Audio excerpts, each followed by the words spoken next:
Syria's spontaneously organized protests.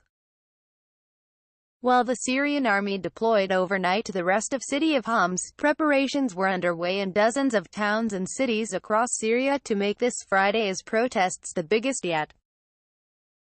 Small committees in neighborhoods and mosques, formed over the last few weeks, came together discreetly to plan when and where to protest.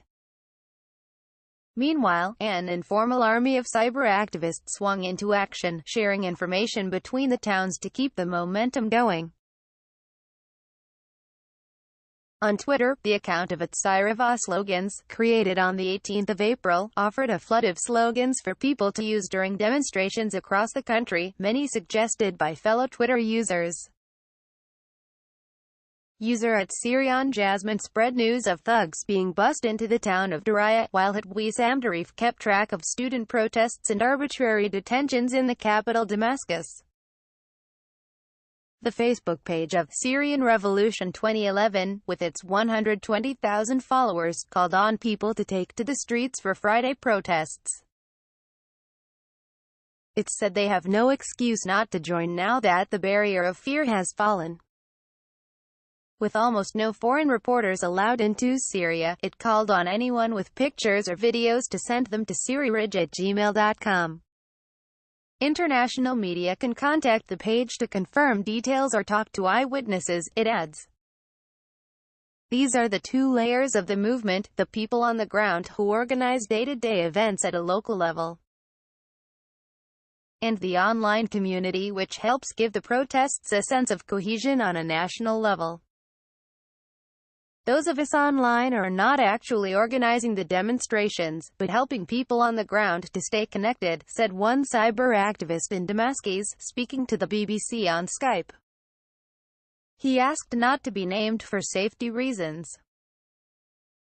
We help the people in Beirut, for example, to know that they're not alone in their demonstrations, he added. Cyberspace Most Wanted. Just like the revolutions in Egypt and Tunisia, the protests in Syria are a grassroots movement, with no real leaders but with a number of prominent activists who keep things going. Rami Nakhle, a 28-year-old political science student, operated under the pseudonym Malath Aumran until his cover was blown late last year and he had to flee to Beirut. He became politically active in 2006, when his attempts to protest against so-called honor killings were blocked. With a group of friends, he launched an online newspaper and started to raise awareness about corruption in Syria. He met some of Syria's prominent intellectual dissidents. He created his online pseudonym Malath Aumran and launched an email campaign to distribute information around Syria on how to circumvent internet censorship with the use of proxies.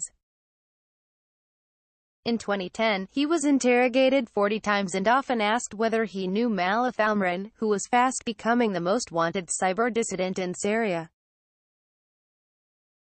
The protest movement started online and on Facebook, but now Facebook is really just 1% of the movement, said Mr. Nakhle, chain smoking in a Beirut cafe. His blue eyes bloodshot from lack of sleep. In December 2010, Syrian security services made the connection between Malath Aumran and the unassuming Mr. Nakhle. He arranged to be smuggled to Lebanon and settled in a Christian neighborhood, the safest area, in his view, in a country where Syrian influence and reach is still considerable.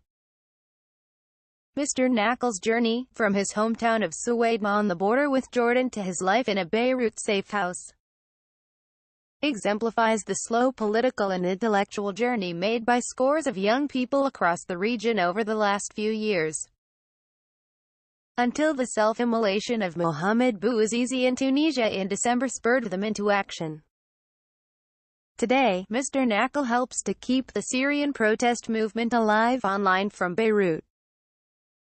He speaks of a large network of cyber activists who hold Skype conference calls and spend their days confirming events on the ground, arrests, deaths, protests, and emailing information around and out of Syria. Street-driven Syrian dissident Ammar Abdulhamid, who lives in exile in Washington, says some opposition members and cyber activists wanted to wait until the summer to launch the protests to allow for better preparation and coordination. In the end, ordinary people spontaneously took over and took to the streets in March. Mr. Abdul Hamid says members of the network of dissidents are mostly secular, intellectual liberals.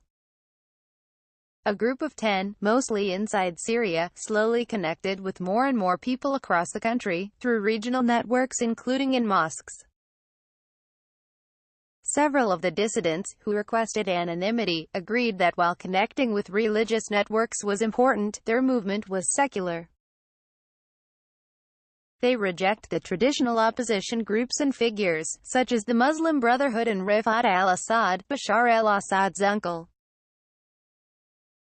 No one in Syria is calling today's protests decisive. It's unclear whether big crowds will manage to take to the streets in Damascus or take over a square in another Syrian city.